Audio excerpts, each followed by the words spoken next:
Hi friends, നമ്മളിന്നിവിടെ ഉണ്ടാക്കാൻ പോകുന്നത് restaurant സ്റ്റൈലൊരു cabbage തോരനാണ്. Restaurant സ്റ്റൈലിൽ കല്യാണ വീട്ടിലൊക്കെ ഉണ്ടാക്കുന്ന കാബേജ് തോരൻ. അതിനായി ഞാനൊരു ഫ്രൈ പാൻ അടുപ്പത്തേക്ക് വെച്ചിട്ട് അതിലേക്ക് ആവശ്യത്തിന് എണ്ണ ഒഴിച്ചു കൊടുത്തു. എണ്ണ ചൂടായി വരുമ്പം നമുക്ക് അതിനകത്തേക്ക് 1 സ്പൂൺ കടുകിട്ട് കൊടുക്കാം. ഈ കടുക് പൊട്ടി വരുമ്പോഴത്തേക്കും അതിനകത്തേക്ക് വീണ്ടും നമുക്ക് 1 സ്പൂൺ ഉഴുന്നുപരിപ്പിട്ട് കൊടുക്കാം.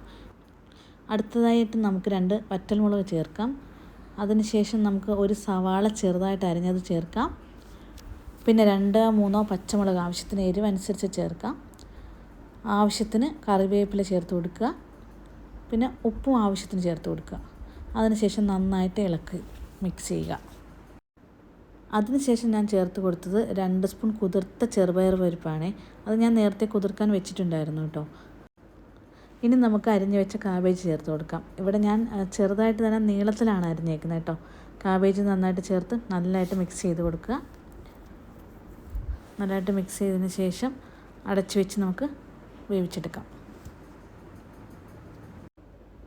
മഞ്ഞൾപ്പൊടി വേണമെന്നുള്ളവർക്ക് മഞ്ഞൾപ്പൊടി ഇട്ട് കൊടുക്കാം കേട്ടോ. നമ്മൾ സാധാരണയായിട്ട് കാബേജും തേങ്ങയും സവാളയും പച്ചമുളകും കറിവേപ്പിലയും എല്ലാം കൂടെ മിക്സ് ചെയ്തിട്ട് നമ്മൾ ഉണ്ടാക്കാറുണ്ട് കേട്ടോ. കാബേജ് ഓൾമോസ്റ്റ് കുക്കായതിന് ശേഷം നമുക്ക് തേങ്ങ ചേർത്ത് കൊടുക്കാം. തേങ്ങ നന്നായിട്ട് മിക്സ് ചെയ്ത് കൊടുക്കുക. നമ്മുടെ കല്യാണ വീടുകളിലൊക്കെ ഉണ്ടാക്കുന്ന കാബേജ് തോരൻ റെഡിയായിട്ടുണ്ട്. നമ്മുടെ കേരളത്തിലും തമിഴ്നാട്ടിലും ഒക്കെ ഇങ്ങനെ ഉണ്ടാക്കാറുണ്ട് കേട്ടോ.